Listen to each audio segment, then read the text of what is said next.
Txalo zaparra handi batekin, Aritz berezi hartua eta Jon Unaso Bizkai. Benbiak prest. Egun mikote. Esker mila, una etortzeagatik. Aurkeztuko dizkizugu gure hurrengo bi izlariak, solasean hasi aintzinetik. Aritz berezi hartua, hezkuntza, gizartea eraldatzeko dagoen tresnari garrantzitsuena dela, sinesten duen pertsona da. Hala da? Bai. Hori jarri diate, posten naiz ala bada, ikasgelatik naiz aisi esparrutik, ekintza ludikoak baliatuz, euskara eta euskal kulturarekiko atxikimendua pizteko pasioz lan egiten du Aritzek. Azken urteotan lan egin du, bertzea bertze irakasle, formatzaile, baliabide pedagogikoen sortzaile edo ikerlari lanetan. Eta horretan ari da gaur egun ere ikastolen elkartean. Eta ondoan Jon Unaso Bizkai, 2014tik gorputz heziketa irakasten du lehen mailan, Zirimola ikastolen aisialdi taldeko teknikaria da, bizi jolas egitasmoko kide bezala, Seaskako ikastoletan lan egiten du batez ere. Baionako eskoletan, sail elebidunean aritzen da lanean. Azken bortz urteetan, ikastoletako kanpo espaziotan euskararen erabilera sustatzeko helburuarekin hainbat egitasmotan dihardu, bertzea bertze, aurrak euskaraz loratzen lagundu gure jolastegia edota kanpoko tenoreak kudeatzen. Bueno, azuena izanen da mutilak gaurko eta aurtengo edizioko azken hitzaldia, azken praktika onaren aurkezpena, gero erran bezala barrez eta humorez bukatuko dugu, Idoia Torregarai eta Mirari Martinerekin, eta azkeneko hitzaldi hau hartuko dugu eskuzartea forte batekin. Zuekin, Jon eta Aritz!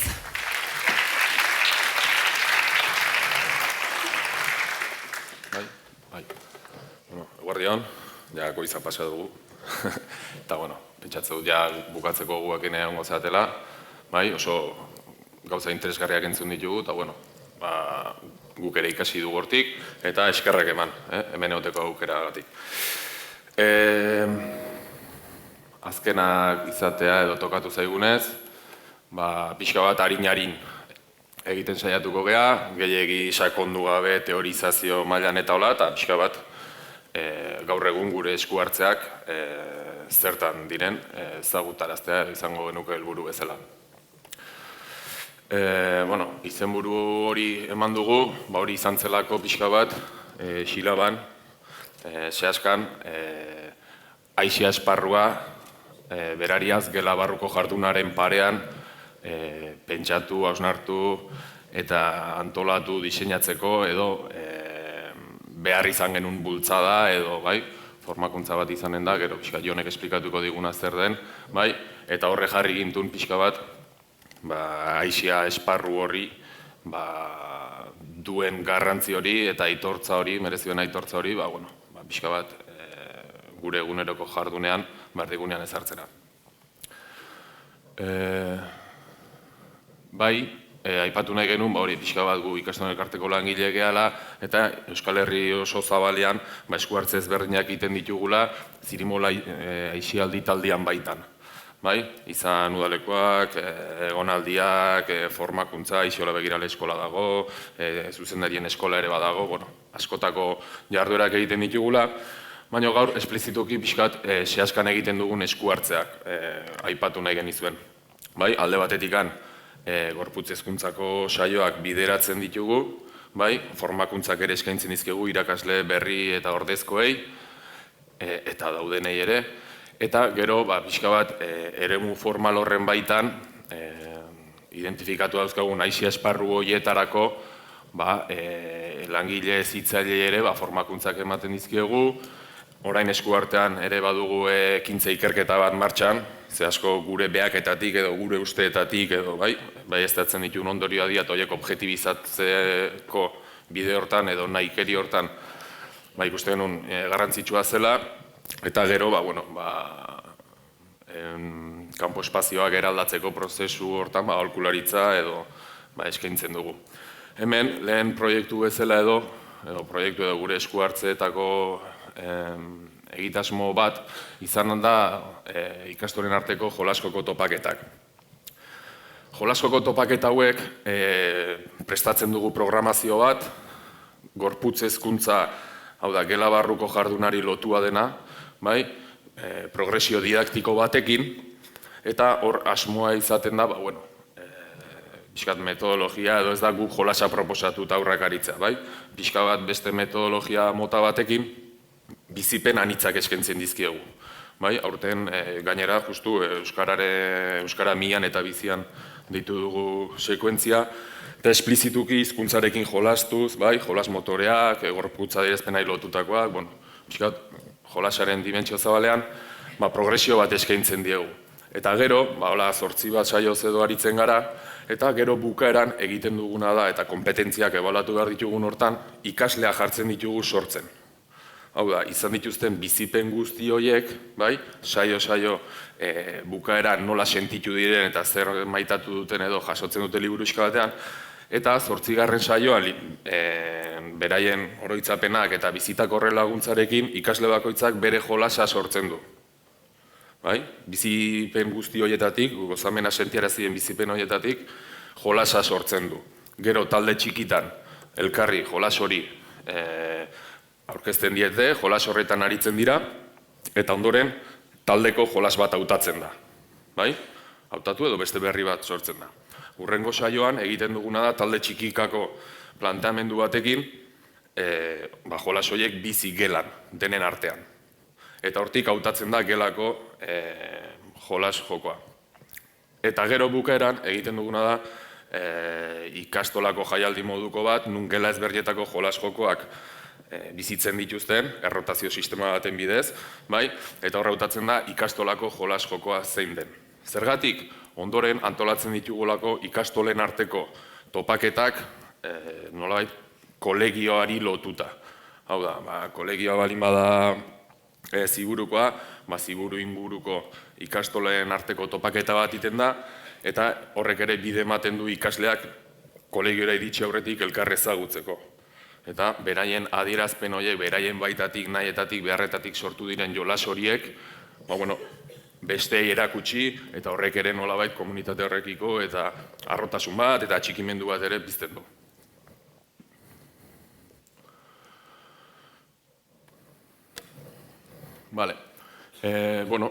Galdera hau, eremu formaleko aisia esparruak antolatuta eta kudeaketa estrategia batekin euskaldunagoak eta zitzailagoak aldira, guk pentsatzen dugu baietz.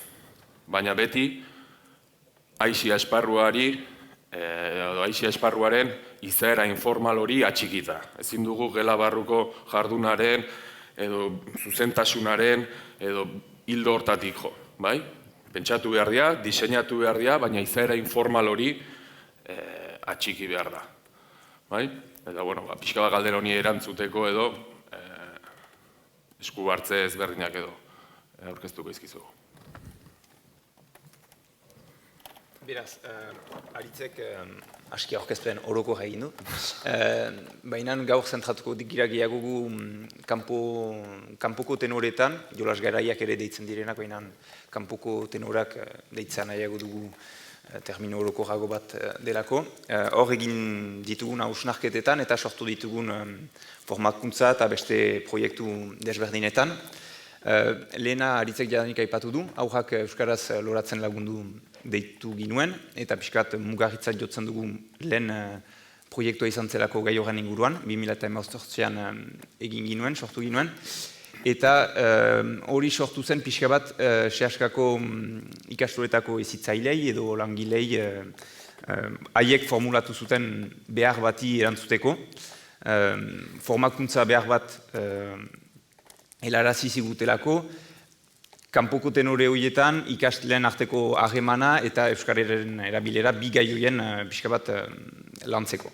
Beraz, sehaskako hezkuntza taldeko kide desberdinek, udaleku aisialdi elkarteko kide batzuekin elkarlanean sortu ginuen formakuntza hori, eta elgarrekin eman ginuen pixka bat gure esperientzian oinarrituz, eta guk transmituaz gain utzi ginuen ere tarte bat ikastoletako ezitzailei, plaza bat izan zezaten, pixka bat haien esperientziak, dudak, ideiak ere trukatzeko. Eta beraz, pixkat formakuntza aski orokorra izan zen, baina hortarik senditu ginuen zinezko behar bat kanpoko tenore horien inguruan lanketa hori sakontzeko, aukera eder bat eskaintzen zuelako ere Euskararen erabilera hori sustatzeko eta behar hori beraz, behar hori erantzuteko gogoarekin hasi ginen lanean, eta pixka bat hor norabide gisa edo iparrorratz gisa izan ginuena, gaur izan entzun ditugun kontzeptua initzen inguruko hausnarketa bat izan zen, edo hortik atera ginuen norabidea hori izan zen. Azkenan, grafite joan gabe, pixka hori zen, helburua ikasleak edo aurrak sortzaile izaitea zen, euskarazko testu inguru batean, beraz, testu inguru horrek sortzuko zituen jarduerak espero ginuen euskaraz izaitea edo xantza gehiago bazen ala izaitea, eta biziki garrantzitsua da guretzat albezain ludikoak izaitea sortzen diren jarduera horiek, beraz ludikoak izaiteko guk baliabideak eskaini behar ditugu aurrei, ludikoak balin badira bizi dituzten bizipen horiek, azkenan errepikatzeko gogoa sortzen duelako horrek, eta beraz euskara epe luzeagoan sustatzeko ere aukera eskaintzen du. Beraz, ideia horrekin eta lanketa hori sakontzeko asmoarekin ere, bigarren formakuntza bat abiatu ginuen.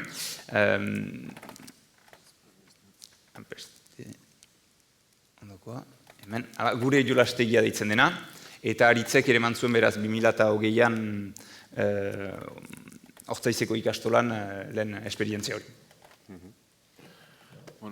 Esperientzia hau oinarritzen da ikastolaren kanpo espazioaren gaineko azterketa bat egitea, helburua zelako edo ikusten zelako, espazioak berak nolabait aurren jokabidean eta hizkuntz ohitura hizkuntz praktiketan eragin zuzena zuela. Eta horren inguruan gogoeta bat eman da, eta beste berrantolaketa modu batekin hor positiboki zinez eragin zitekela edo. Horra aipatzen da, aukera berdintasunean edo ezteko testuinguruak eskaini behar ganizkiela, eta ez nolabait baldintzatu jolas joko zehatz batzuk burutzera. Gaur egun gainera, kirol disiplina edo kirol hegemoniko horietara aritzeko, pixka bat, badugu olako erreztasun bat edo gela barrutik atera eta kanpoan horrelako eremuak zehatzen ditugulako, eta horrek zer nolako harreman ereduak sortzen dituen ikasleen artean, adintarti ezberdineneko ikasleen artean, generaldetik ere, hor gogoeta bat bazen, eta esku hartze bat egitea edo interesgarri ikusi genuen. Ikusi genuen ere, etzela helduen begiradatik izan behar, eta aurren begiradatik, eta aurrei galdetuta egin behar zela. Zer nolakoa nahi zuten. Beste helburutako bat genuen ere, pixka bat komunitatea saretu eta sendotzea. Eta prozesu hontan inplikatzea ez aurra bakarrik, irakasleak, hezitzaileak, familiak, herriko elkarte edo eragile ezberdinak, herriko etxeak, horrek ere pixka bat ikastolarekiko eta bereziki hizkuntzarekiko, euskararekiko atxikimendu hori indartzen zuelakoan. Eta baita ere lotzea euskara gozamenakin. Askotan, jolasean daudenean, euskaraz, euskaraz, euskaraz, horrek ez du balio. Ez du eragin positiborik. Eta askotan ere ikasleak ez dira jarduera batean parte hartzen hasiko euskaraz delako. Baizik ekintzak berak motibatzen dituelako. Orduan guri da pixkat hori testu inguratzea, behin bizipen positiboiek zeharka bada ere euskararekin lotu ditzaten eta euskararekiko atxikimendu hori piztu dadin.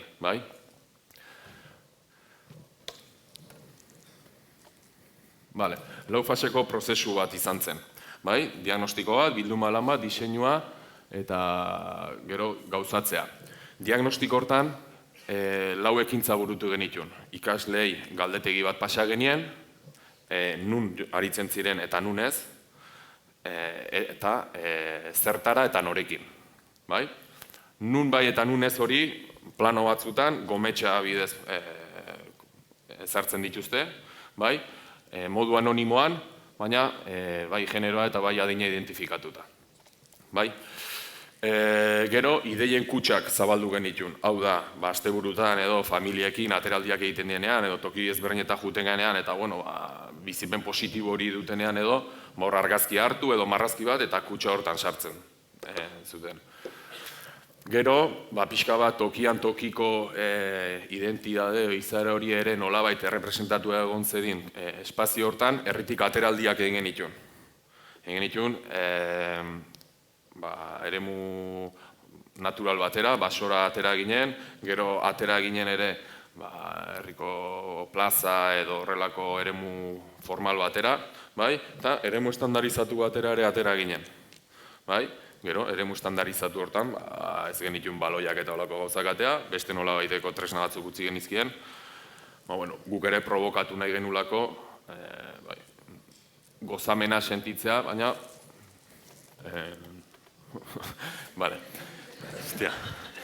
Eta gero, esperientzia berriekin, ikastolan bertan, eskuartze espezifiko bat genuen, egun baterako espazioa eraldatu genuen, hor bizipenak eskaini genizkien. Hortikan atera genuna izan zen, ondorio ezberdinak atea genitun, eta ikusten zen espazioak berak balio ezitzaileetan ezteko bazuela zer hobetu, eta ikasleek maketa bat sortu zuten, material birziklatuakin eta gauzekin, eta orduan zer nolakoa nahi zuten espazio horik hortzeon. Gero ikasleak familiei eta herriari eta aurkeztu zieten, zer nola nahi zuten, eta ondoren izan zen, gurasoak eta mobilizatu, taldekatzeak egin, eta eremu horri buelta bat eman. Eta zeuden aukerekin. Eta, askar. Eta fite bukatuko dut. Gure azken proiektuarekin, beraz, 2022an hausnartu ginuena, eta horren erdian gira. Pixka bat nahi ginuen gure jolastegiaz aparte, ideia eta filosofia hori garatzen segitu ikastolalik eta gehienetan, baina denak ez direnez prest epe laburrean bederen haien kanpo espazioa eraldatzeko. Nahi ginuen beste formatu eramangarriago bat proposatu, eta horrez gain, orain arteko lanketa guziak, pixka bat datu eta jakintza subjektibo batzuetan oinarritzen zirenez, nahi ginuen datu objektibo batzuetatik abiatzen zen lanketa bat ere garatu, eta hortako formakuntza bat proposatu ordez, ekintza ikerketa bat proposatu ginuen, kanpoko tenoreak kudatzen deitu ginuena, eta beraz, bi ikasturtetan ere maiten den lanketa bat proposatzen dugu ikastolei, hasierako hipotesia unekin, ikaslei ahalik eta ez ezagunak zaizkien testu inguruak eskaintzen bat zaizkie, bertan sortzen adosten edo baliatzen diren ekintza ludikoek Euskararen erabilera indartzea eta harreman sarean edatzea eragiten du. Beraz, pixka bat Euskararen eta harremanen arteko bi helbururek elgar uztartuz pixka bat nahi ginuen lanketa hori ere eman. Hor ere, lau urratxetako beraz, lanketa bat proposatzen dugu. Lehen ikasturtean, beraz, abiatzen gira galdetegi eta behaketa batzuekin, informazio bilketa urratx batean. Hor helburua da, bigarren urratxa den diagnostikoa osatzea, eta hori osatzeko ahal bezain bat informazio biltzea bai ikasle, bai familia eta irakasle eta langileen gandik. Eta behin argazki hori hasierako kanpoko tenorean argazki hori aterata ikastola bakotxarentzat, bigarren ikasturtean jadanik proposatzen dugu esperimentazio fase bat. Esperimentazio fase hortan esku hartze bat ere maiten da, antolatua dena, kanpoko tenore horietan, eta horiek eragiten dutena berriz behatzen da, bigarren edo lehen fasean egintzen bezala, behaketa sistemarekin, eta bukaeran, prozesuaren bukaeran, beraz, bilanean, helburua da pixka bat, bi behaketa fase horiek konparatzea, ondorio batzu ateratzea, eta aurrerantzean, pixka bat ikustea zer jukanduen eragina bai ikasleen arteko harremanean eta bai Euskararen erabileran, eta hortik ikastea eta gauza batzu plantan emaitea etorkizunean bi arlo horiek garatzen segitzeko.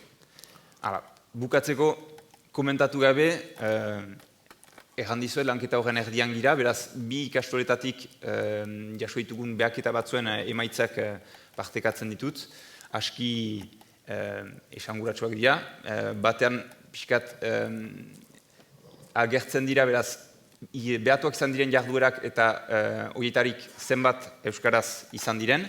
Beraz, Sarako ikastolan adibidez hor dugu adinaren araberako taulakatze bat, eta azpian Ziburuko ikastolan egin diren behaketa batzu, pixka bat generoaren aldetik ikusten aldirenak edo desberdinoak direnak, eta ikusten da alere bi ikasleen arteko harremanak eta euskarak baduela olako harreman bat, bereziki ikusten aldugu hemen azpiko taula hauetan. Eta adinak ere baduela bere garrantzia ikusten delako, hiru garrantzikloan, beraz jada 9-10 urteko ikasleen erabilera, adibidez, aski euskalduna den edo erabilera handiko ikastola batan, apaltze bat badela ikusten alda, beraz hor suposatzen alda, kanpoko eragin batek ere hori ikartzen duela. Hala.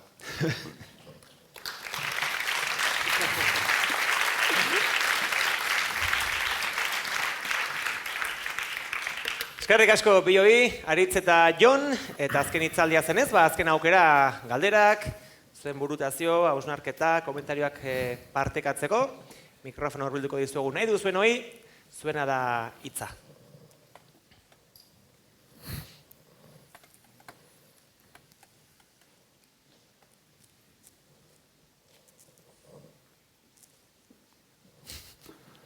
Erki, esplikatu. Ez zaute zaudeten, bai, ongi esplikatu, da igual bukatzeko gogoz ere bai, bat igual, ez dakigu. Bueno, eskerrik asko zuen ekarpenak ederrak izan dira, mila esker bioi, txalo zaparra da, ondi batekin, agurtuko ditugu, Aritz eta Jon, eskerrik asko bioi.